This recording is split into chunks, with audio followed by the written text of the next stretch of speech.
As soon as she saw it, she knew she found something special. There was something about the cool air and the warm, clear water that spoke to her. And from that point on, Elena Rodriguez knew that this was a place where she wanted to be. Lago de Quemequero, or Quemequero Lake, is a series of natural springs located 8 miles from the city of Zamora in the state of Michoacan in Mexico. And from the early 1900s to the day she died in 1997, it was a place she never forgot.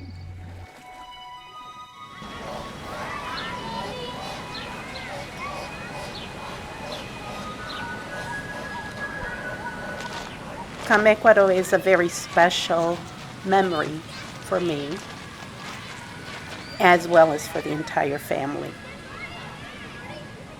Beautiful foliage, always green. And it's basically a picnic area where a lot of families will gather. You go on the boats, travel throughout the lake. There's mariachis or there's trios playing love songs.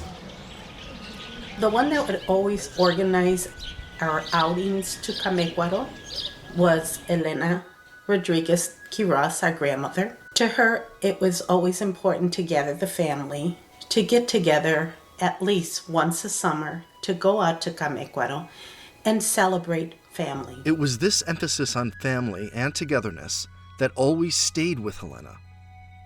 It was this core belief that would give her the strength to uproot her life and embark on a journey that she never expected to take. I think she had a hard life. Well, in the blockhouse, it was cold. It was very cold because we didn't have no hot heat, hot water. At that time, back in the 20s, I mean, it was hard. It was hard for everybody. And then, of course, when depression set in, it was even worse yet. Because we were poor. We didn't know we were poor, but we were poor. Like I say, she was always working, doing something. I don't know how she did it, but she did. She took care of us, and anybody that needed a hand up and out, you know, she was there for them if she could do it. She was persistent on feeding us, taking care of us with schooling and things like that. She wanted us to she would speak to us in Spanish, and she would want us to talk to her in English instead of Spanish, because she would learn how to speak English too. Despite the adventure, there was also lasting heartbreak.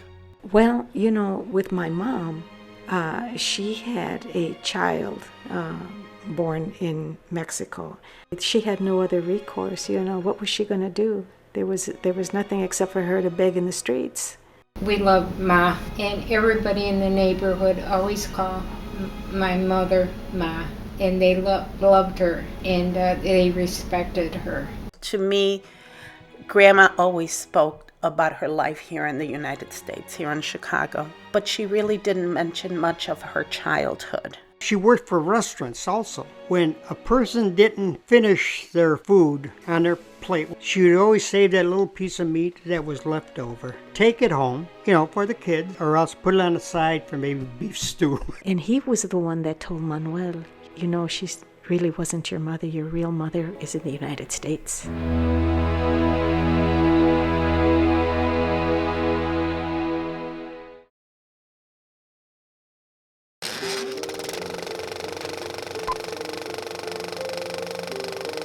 My mom was born in La Sauceda, Michoacan, which is a small little town close to Zamora, Michoacan. And she was born on December 23rd, 1906.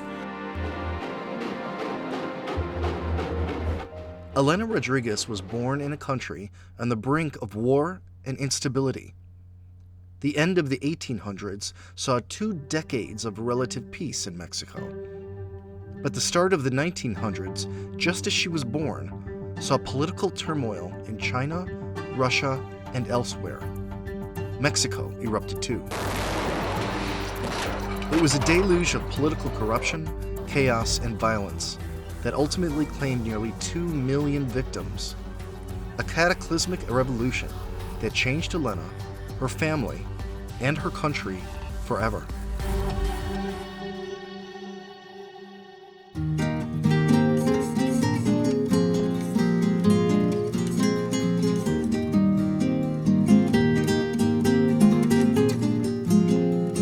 My mother's family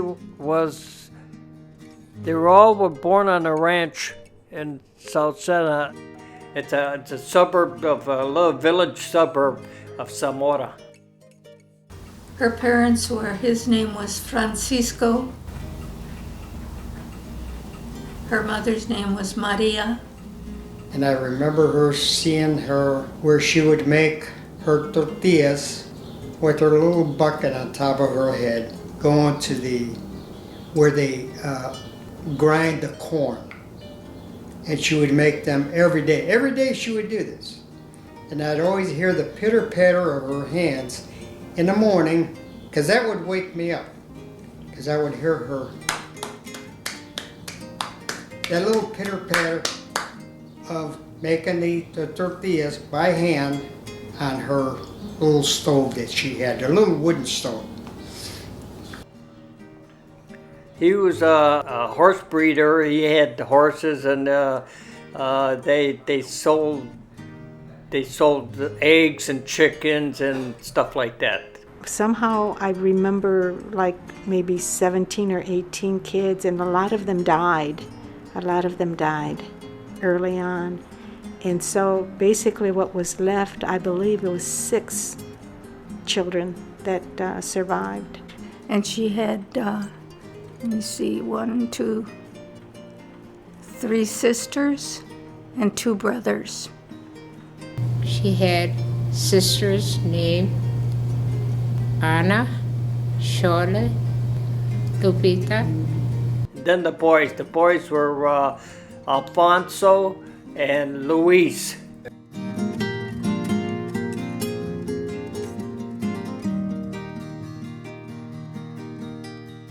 When I went, it was a very, very poor town. They didn't even have bathroom facilities. You just went out into the back field and you did your business wherever you can find a place.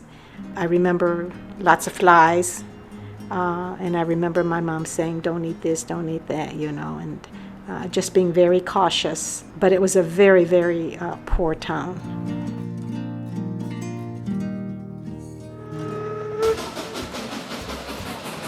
But from there, from La Sauceda, they moved to Zamora, Michoacan as a family due to our great-grandfather, Francisco Rodriguez, wanting to better the life of his family. That's when they moved and purchased a bigger house. And the house that they bought was an old gambling casino. They found human bones in the backyard there, like it was people that didn't pay their dues, or maybe they gave them trouble or something like that. Not my grandfather owned it, was other people that owned that as a casino.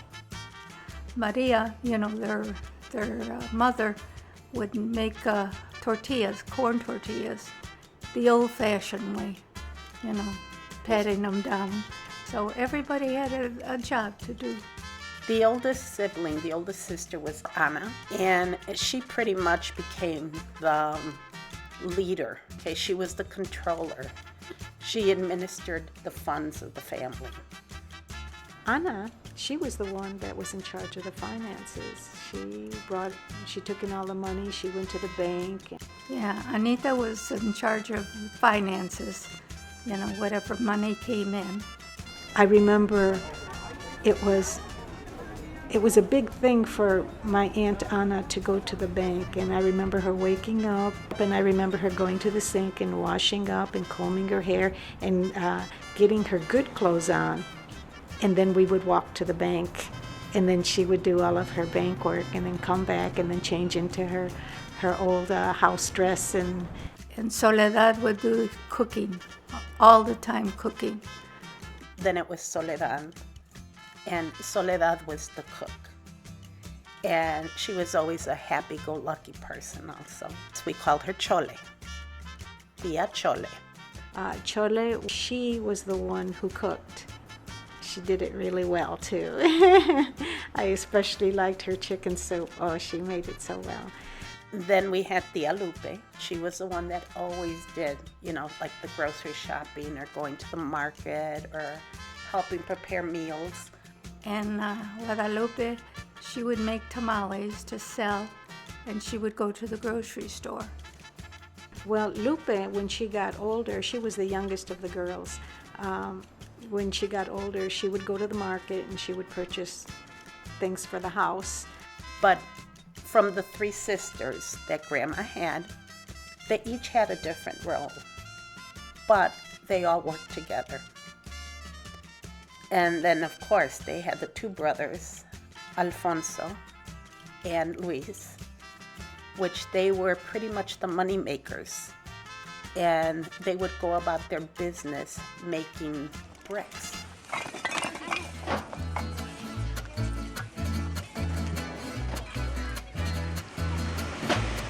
They made bricks out of mud and straw, and they would place these bricks in a huge, like a Quonset hut, it would look like. And there would be fire in there, of course, and they would burn the bricks to a certain degree, and then they would sell their bricks.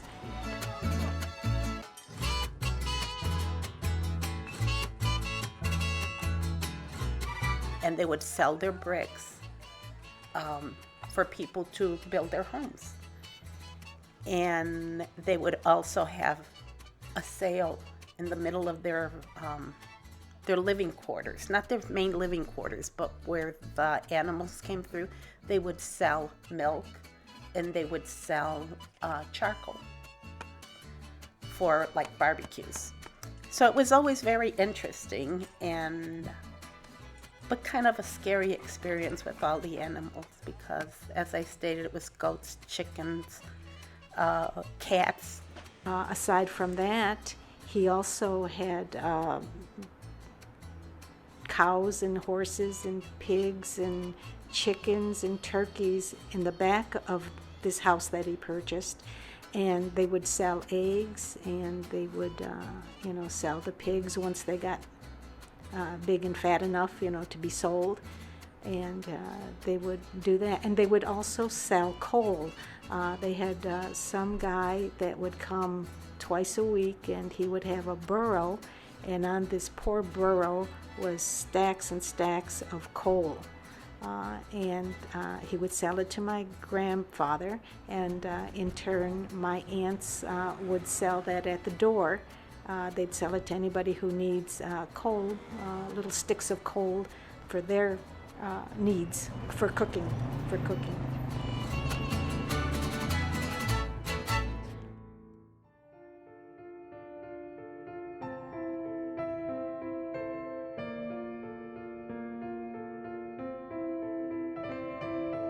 Well, with my mom, she had a child born in Mexico, and his name is Manuel. And from what Manuel told me one time, he said that, wow, it's kind of difficult. But anyhow, he said that my aunts, my mom and Chole and Ana, were asked by a family friend of my grandpa's. The friend said, "Hey, have your kids come on over to my ranch, and they can play with my kids, And so my grandpa said, yeah, the girls can go. And then the girls went, and they were playing with this other guy's kids and things like that. And I don't know how many times they went over there to play. But what had happened was this friend of my grandpa's kind of seduced my mom, and she had a child born out of wedlock. He was born in 1925. It was very difficult for my grandpa to grasp this whole idea of what had happened, And he sent my mother out of the house, and he didn't want to speak to her. He says, I don't have you as a child anymore. So she was out on her own, and she was befriended by somebody who eventually took her child. My mom went to work for this lady in Jacona, and the woman really liked the little boy, Manuel. He was about 2 years old, when the woman took over. At one point, she told my mom, to leave. She didn't want her here anymore, but the boy was going to stay there with her. And my mom didn't know what to do. And in those days, you can't go to the police and say she's taking my son. Whoever has more money, and this woman did have money, and whoever has more money for bribes or anything like that. She had no other recourse. What was she going to do? There was nothing except for her to beg in the streets. So she took this journey with my dad.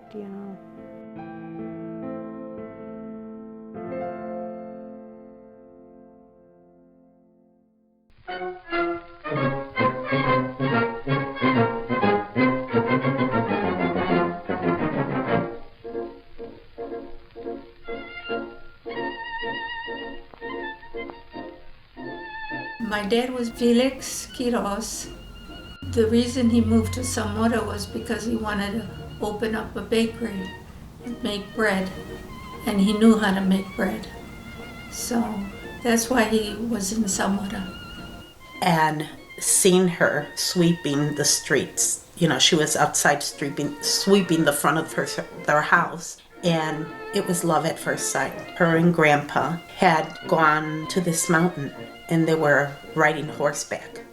And that there was a priest there, and he would marry these couples. They definitely wanted to be together, and that's how they got married. Then they decided to come to the United States, where the living was better. He already had a job here at Sherwin-Williams. She came to the United States because my dad was already in the United States, and he sent for her. And she migrated from Mexico to the United States. She came here to the United States, to a different country. I imagine it was hard on her. It had to be hard. Not knowing the language, going to a new country, it had to be hard. I remember my dad telling me that it was hard for him too, because when he came here, he didn't eat a meal. Because his only words that he knew was coffee and donuts. And, he would go into a restaurant, of course, he would want to order, but he couldn't order because he didn't know the language. So he would just order a coffee and a donut, or go to places where they only made coffee and donuts. Wouldn't go to a restaurant, because a restaurant you're going in there and you gotta ask for whatever you want to eat. And I remember him telling me that a lot of times he would go without a meal because of the language barrier. They moved to Chicago, Illinois, Pullman, Illinois. They lived on Langley Ave. That was a poor people's street on Langley Ave, and there was a lot of apartments, one, 2 room apartments.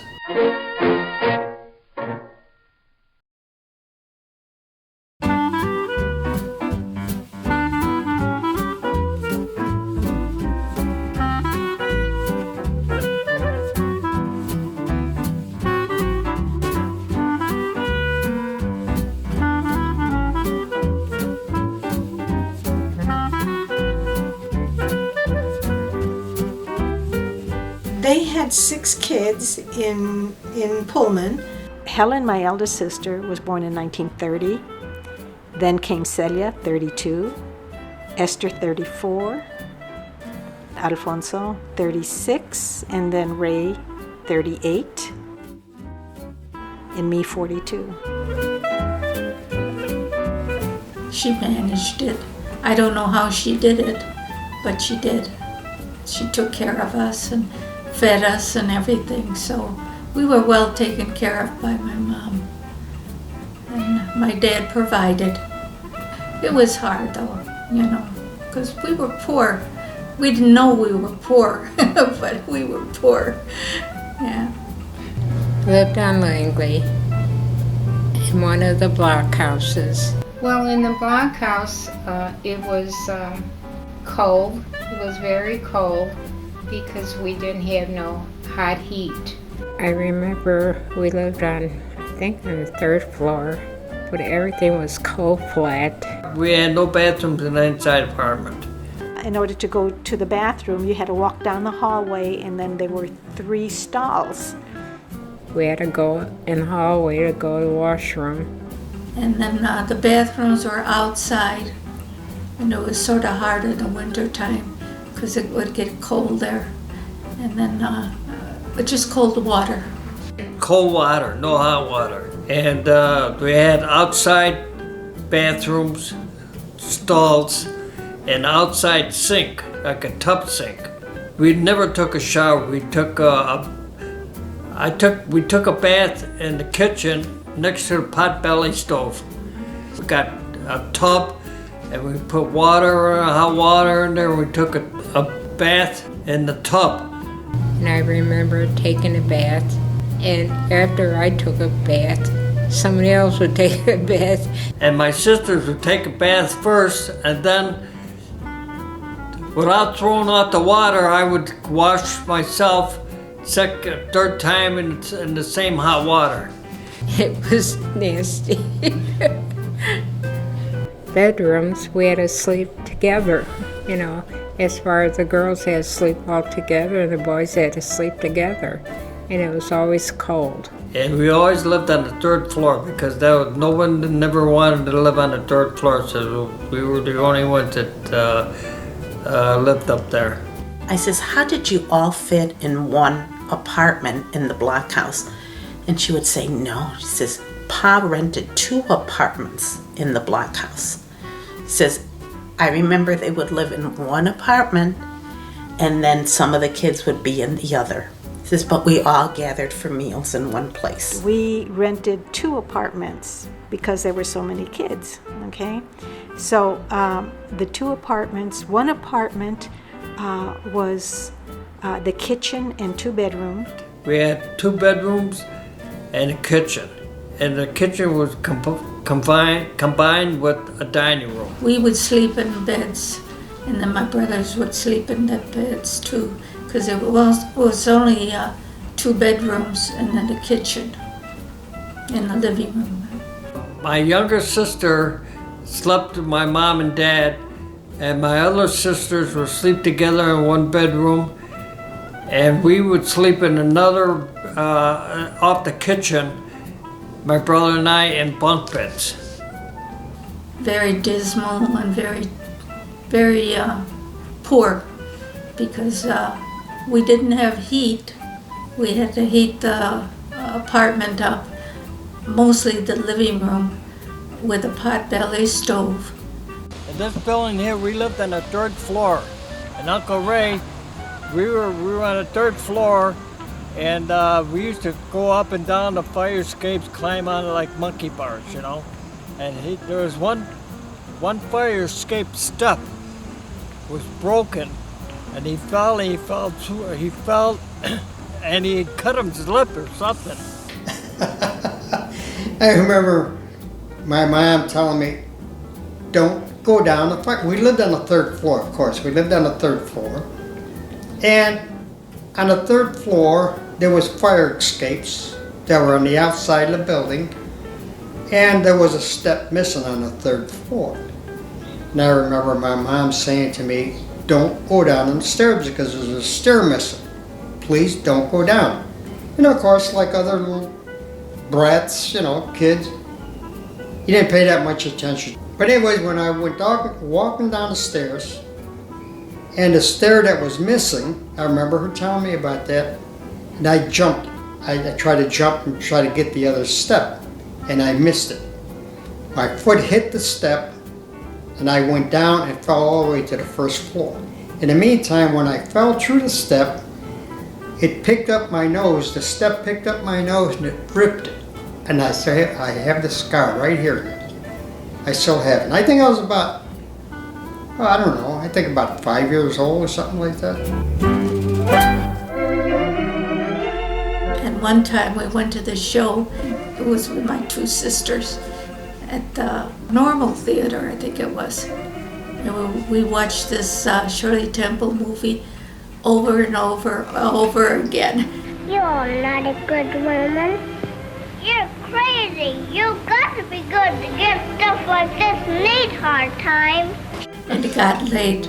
By the time we got home, we met my dad at it was a streetcar.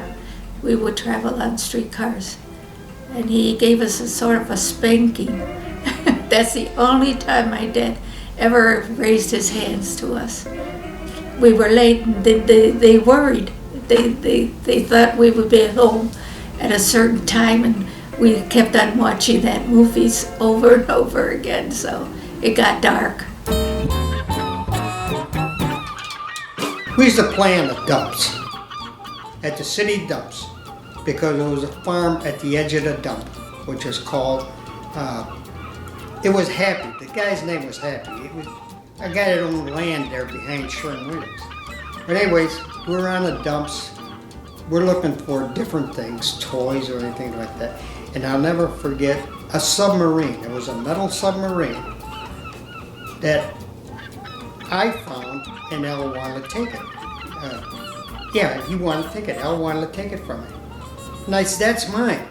And we kept on arguing back and forth, and before I knew it, he threw it at me. He says, here, it's yours. And he threw it at me, and I still had the scar right here.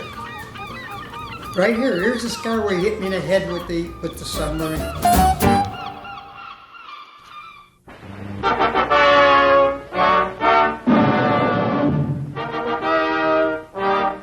My dad had a garden behind the blockhouse. Tomatoes, corn, cilantro, and peppers. The cilantro was raised in his victory garden because it was sort of like when the World War II was on. If we are to win the war, what can we do? Victory garden. But the majority of times he ate over at his little victory garden because he had a little hut there. And he had he built himself a little shed there, and he would grow things like cilantro, chiles. I would go and help him there, and nobody else would. The boys would go once in a while, but that's when they had to. But I would always help him there. And he has a little stove there. He would make his own meals. He lived more there at his little victory garden more than he did at home. He enjoyed it. But not only that, he enjoyed it because really it was a necessity too, because there's an extra income coming in. There's extra money. He loved to jar peppers, and we would all get together and have turns doing peppers and jarring them and all that. A lot of people like those peppers. And I remember there was, at the table, we all organized around the table, and somebody would have the peppers, and they would prick it with a pin and so that when it was in the jar full of vinegar and whatever else my dad put in there, it would seep into the pepper.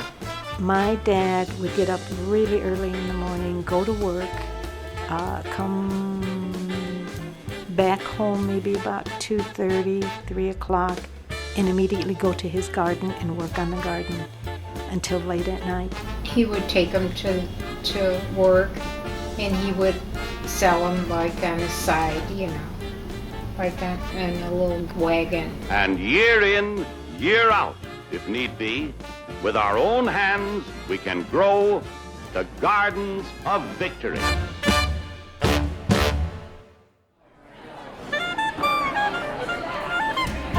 Her first job was at a restaurant washing dishes. She worked in a restaurant on 111th and Cottage Grove area as a dishwasher in a restaurant.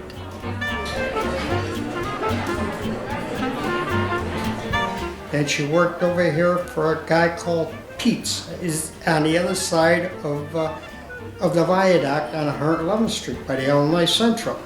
She worked there for years. Of course, she'd bring home some food from the restaurant where she worked at because either they threw it out or they saved it for the following day. Like say they may make a beef stew or some sort of a stew out of leftover meat, and there was nothing wrong with that. A little piece of meat or a little piece of bread or something like that, or leftover donuts or whatever that was left over, even coffee. She'd bring home in a mason jar. I remember that. And then that restaurant closed. After the restaurant closed, she got a job across the Cottage Grove at the Hotel Florence as a housemaid. She got the job through a guy that sold newspaper underneath the bridge on 111th Street. He was a bookie, and he knew a lot of people, so he helped her along to getting the job there. Then she went to work for the Hotel Florence as a maid first, and then she became a boss there. She was a maid. She worked at the Florence Hotel, which is a famous hotel in Pullman. She eventually became the head housekeeper there. And eventually she became a supervisor, and she had 2 or 3 people working underneath her. And later on, Mrs. Fisher, which is the owner of the Hotel Florence, asked her if she would be willing to accept this other job where she'd be in charge of all the other people that were working in there. And at first she didn't want to because of the language barrier. But Mrs. Fisher told her, "You're doing that job anyway, so get paid for it." So she did that. She took the position of the head person of the hotel. Yeah.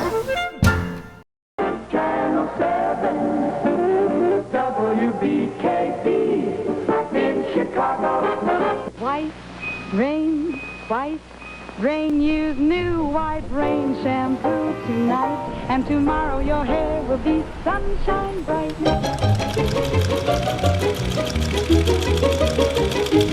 There was a grocery store in the neighborhood. It was called Simonini's, and they had 2 daughters, and Grandma would always iron for them. And the owner of the store would always pay Grandma a couple of dollars, and she would make ends meet by ironing their clothes, side jobs she would do. The Simonini's, there was a grocery store in the middle of the block, and there's an Italian grocery store, and my mother used to go to the grocery store, and she would speak to the owner in Spanish. In Italian language, it's almost identical in Spanish, where a lot of the words are almost identical. And my mother used to point at all the items that she wanted to buy in the grocery. Around Christmas time, my mother used to make a big bowl of tamales, and she would bring them over to the grocery store, and the woman that owned the grocery store would make a big bowl of raviolis and exchange the meals. And we were very happy to get that. We were really happy. First time I ate Italian food. At Christmas time, they would swap. My mother would give her tamales, and the lady would give her homemade raviolis. So that was nice. My mom was happiest preparing meals. She would enjoy going to the food store and getting, the vegetables and all the meats and everything. She's happy in the kitchen stirring a pot of whatever. Well, she cooked food that was left over for the following day, and then she would reheat it, and she would make a new meal out of leftovers. She loved to cook, and during holidays she would cook tamales, tostadas, or enchiladas. She would make the favorite tortillas. She would make homemade tortillas for us all the time. She would love to make flour tortillas by hand. The grandchildren, we would line up in the kitchen just waiting for that fresh tortilla to come off the comal, and she would take it and put a little butter and roll it up and hand it to each one of us. So we each had to wait our turn to get that freshly made tortilla from her. I remember my brother, I remember him telling my mom, "Mom, don't make the tortillas. Why? You don't have to do that," while he's eating them. Don't make any. You don't have to. And then he's still slobbering. You know, I had to laugh at that because he's telling her not to make them, and yet he's eating them. She would make tortillas in the morning, you know. She would be creative and make meals like that for us. She would create leftovers. And every time she would cook leftovers, she would make a new meal out of it. And that was really good. We didn't have very much money, so it was very simple. Eggs and potatoes with tortillas, frijoles. And sometimes we would have, meat, steak, but not very often. Chile con carne was very good. Her beans were delicious. Yeah. Grandma always made the most delicious chicken soup. To her, that was a gourmet meal for her family.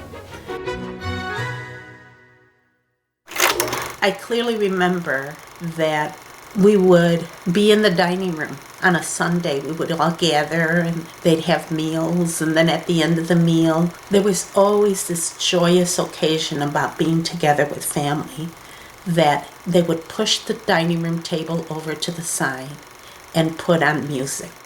And I remember the mambo with Pérez Prado.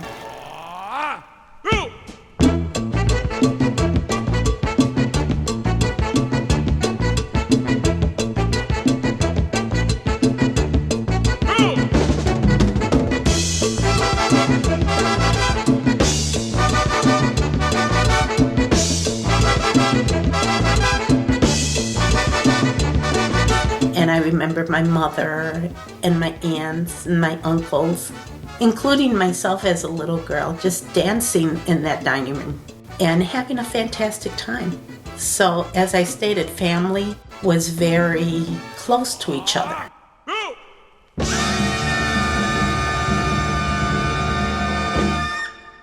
We loved Ma, and everybody in the neighborhood always called my mother Ma.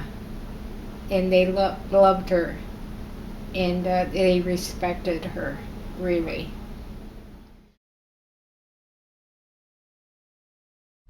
Ahí le vas a ayudar a Jaime, espera los 6. Un poquito más, Kanye, Kennedy. When I was, maybe about 10 or 11 years old, we went to Mexico.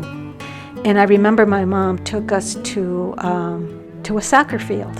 It was a large field, and I saw these men playing soccer, And all of a sudden, some of the men came over to my mom. And my mom introduced Manuel to me. And she says, "This is your brother." And I'm thinking, why'd she say that? And my mother never really said anything about Manuel, and we never asked. Even after I was introduced, I never asked, "How come you say he's my brother? How is that possible?" He did not know until he was almost a teenager. I think Manuel got a hold of her address and wrote to her. And then my mom would write back. The lady that had sort of like kidnapped him, when she passed away, Manuel didn't have anything. Somebody had taken the lady's money that he was supposed to get, but he didn't have anything. But this guy, bless his heart, I don't even know who he is, but he took Manuel in and he showed him how to make shoes because he was a cobbler. And he was the one that told Manuel, she wasn't really your mom, even though he called her Mama, because that's the only mother he knew.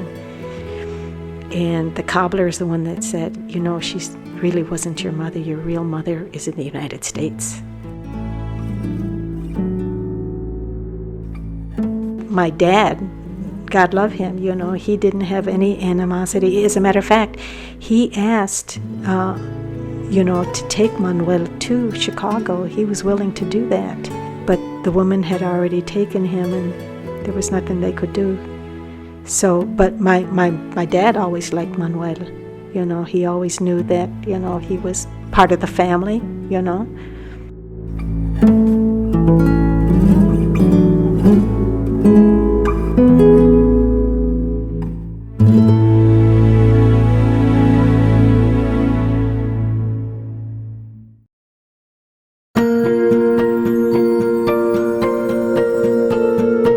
Grandma was a very private person, very serene, very calm, but very elegant. I always remember my grandmother being dressed to the teeth. I remember her in her heels. I remember her hair was always well done. I remember her in her fur coats. She had on a fur coat, and then that fur coat, and she would bundle me up in a fur coat, and then my head would be sticking out like a kangaroo. I remember that because I felt so warm by her cuddling me. I felt warm. I felt secure. My head be the only thing that'd be sticking up. And my nose would be red from the cold.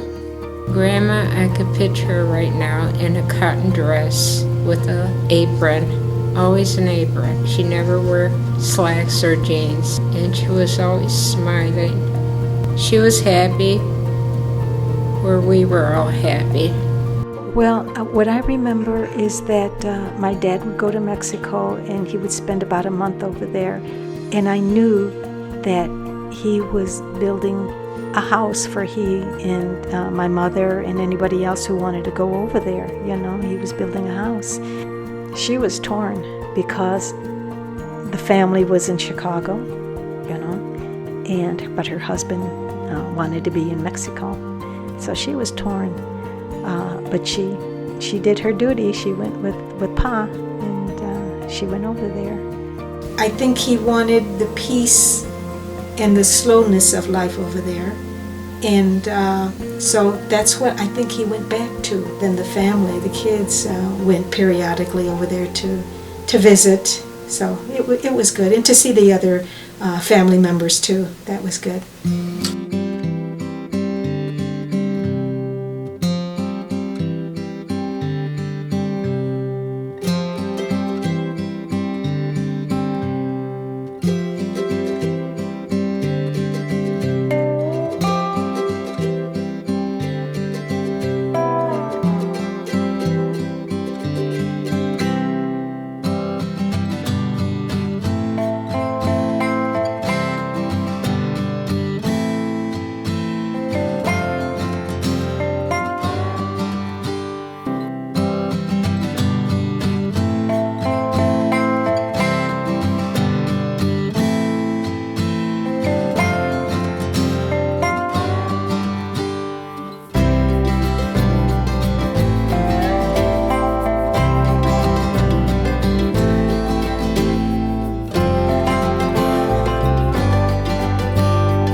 Their 50th wedding anniversary was spectacular. It was held at the Hotel Phoenix. all of their family from Chicago went on to Zamora. We were there for their celebration. We were there to celebrate their 50 years together.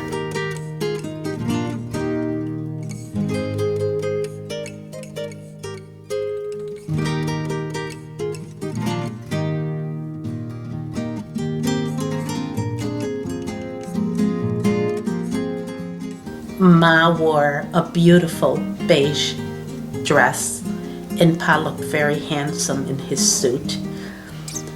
Their daughters wore a mint green dress. We were all her bridesmaids. And of course the gentlemen were in their tuxedos or their suits or whatever. And the celebration of the Mass was held at El Sagrado Corazón de Jesús in Zamora, Michoacán, and we all gathered there. Not only all of their family from here, the family from León, the family from Zamora, and it was just one big party. From there we continued on to the Hotel Phoenix, and we had a private room. There was mariachis, there was a band, everyone danced, laughed, ate, and just celebrated the day. They were very fortunate to have been married 50 years plus an additional 6 before grandfather passed away.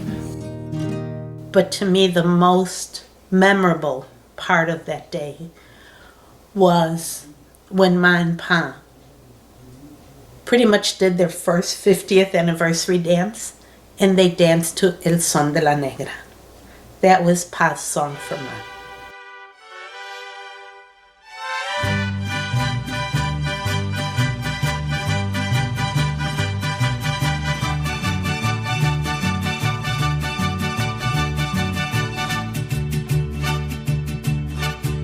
And it's like a very traditional Mexican mariachi song. So every time I hear it, I get a little teary-eyed because I remember that moment. But I remember them having the best of time.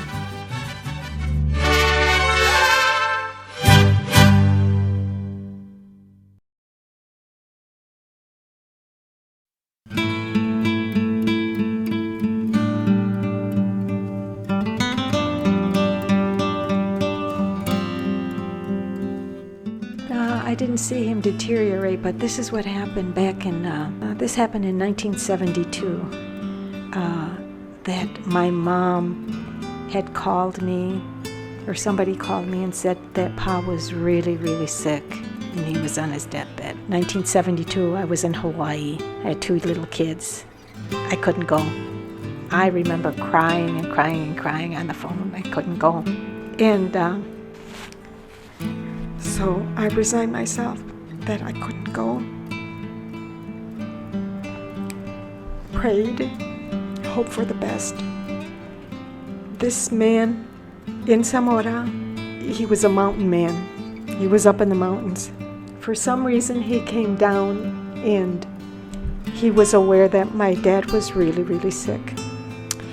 And he says, "Here, I've got something here that will make him better." And everybody thought, doctors already said, can't do anything. This guy, bless his heart, he conjured up some tea that he got herbs from the mountain, I don't know. And he gave it to my dad. My dad got better. Who would have thought? Don't know, just that, he was not feeling well and he was deteriorating. There was nothing that could be done. And this man came with his tea. And he got better. Oh, that was something else.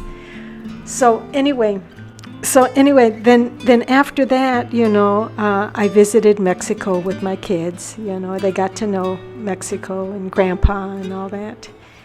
And then it was in 1982 that he got sick again. His intestines kind of twisted. So whatever he ate was not going through. So, and the doctors had said, well, we can operate, but he probably will not survive the operation. The only thing we can do is make him comfortable. And in 1982, I went, of course, to be with him. And the others from Chicago also, we all converged over there, knowing that this time going to happen. Then towards the end there, you know, when he was going on us, things were beginning to shut down. We took turns, you know, staying with him and being with him. And if anything should happen, you know, we'd have everybody wake up because we were all there, and you know, we'd be around him. And unfortunately, it was your dad. It was on his shift. And Pa passed away. That was on Monday, October 11th of 1982. I remember a very hard time for my mom. She was so distraught and so tired, and we encouraged her, Ma, just take a little nap. So she finally went down, and you know, when you're sleeping, you don't think of anything. But the moment she woke up, you know, it hit her. He was gone, and she started to cry all over again. And of course, you know, all day long, or all night long, you do your prayers and everything. And in the morning, you have your procession, take him to the cemetery.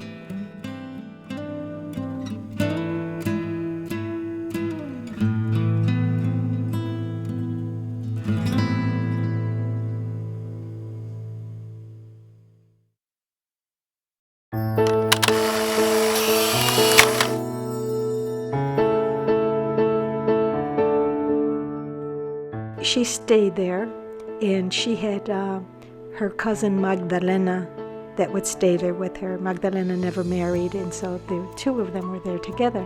And you know, I'd go and visit, you know, and we would be there. And she stayed there for a little while. And then I think it was your dad that said, Ma, why don't you just, you know, just give it up over there, come on over here and live in the States. And she thought, well, maybe that isn't such a bad idea.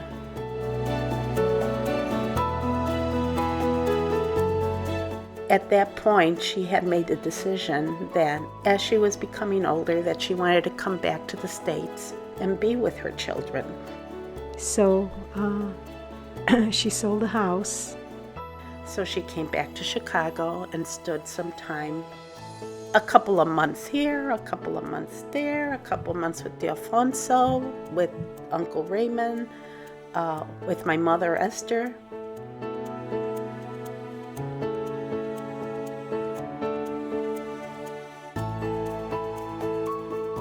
And then she moved to Chicago, and then she came here to visit every once in a while too. She lived with us, and she lived with my sister in San Diego, California, and then she moved back to Chicago, and then she moved back to San Diego.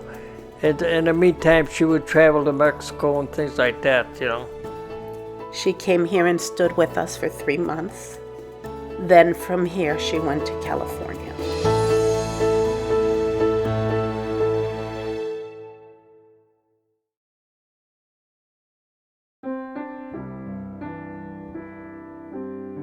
There came a time that I remember she was looking over something, and she drooled a little bit, and I thought, that's a little weird, you know, I guess you get that way when you're older.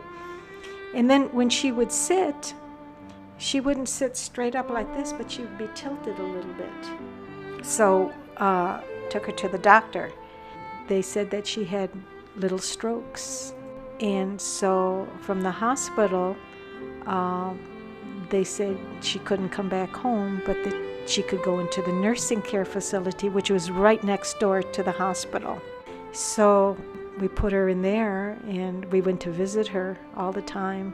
And very nice, very comfortable. But every day somebody would go and visit her. I went most of the time. Right after work, I'd go over there and stay with her. And I would take her out in her wheelchair, and we'd go around the building, you know, in the sunlight, get some fresh air. Then she just got more quiet, and didn't speak as much because I tried to get, her to talk. And I asked her, I says, Mom, I says, when you were young, what games did you play? What did you do? She says, oh, we played house, and I was always the teacher. So I knew that she wanted to be a teacher at one point. But when she was playing, when she was young, she would be the teacher, and she would tell people, what to do and teach them things. But I remember that Celia, your dad, Esther, would talk to her on the phone. She wouldn't say much, but it was good that she spoke, and she was happy with that. And her eyes changed. There was more like a glossiness to them. And one night, Joe went to visit her. It was after I had come home, and he went from work, and he went over there to visit her. And her eyes were open. I don't know if she could see him or not, but her eyes were open. And he was talking with her, And after that, her eyes closed. She was still alive, but her eyes closed. And she didn't wake up anymore. And there was no more conversation, but we would talk to her. And I remember the night that she passed away, we had gone up there, Joe and I, and the kids were here in the house, and we were there and we were talking with her. And I know that we left around 9:30 at nighttime. And on our way home, we had just gotten to the house, and the telephone rang, and your mom is going. She's going right now. And at that point, all of us, Lisa, Maria, Ramon, Joe, all of us went up, and we were there. And she had passed, of course, and we wanted to be there when she passed, but it just wasn't meant to be.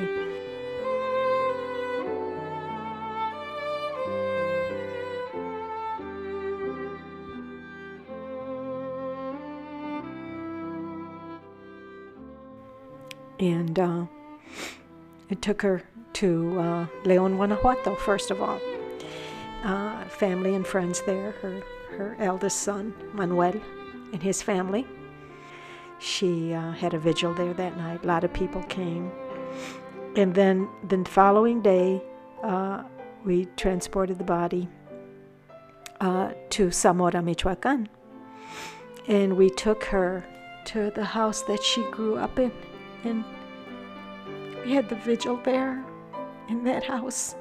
And by that time, it was only Uncle Alfonso, Tío Alfonso.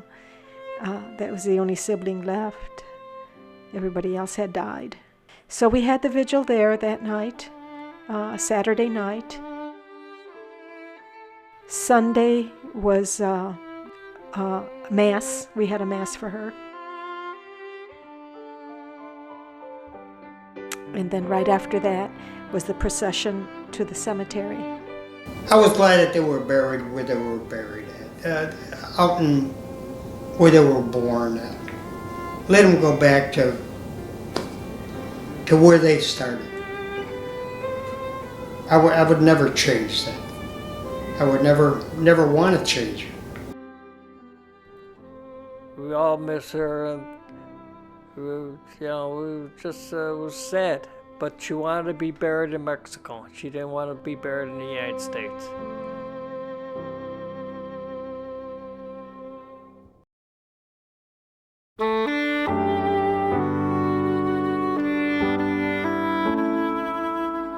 Oh, I think she was very proud. I think she was very proud and happy that everybody, got to do what they wanted to do. I think she would have been proud of all of us, because we all turned out pretty good. She was a good woman. She was strong. She was honest. She was faithful. She was just a good person, a real good person, a gentle person.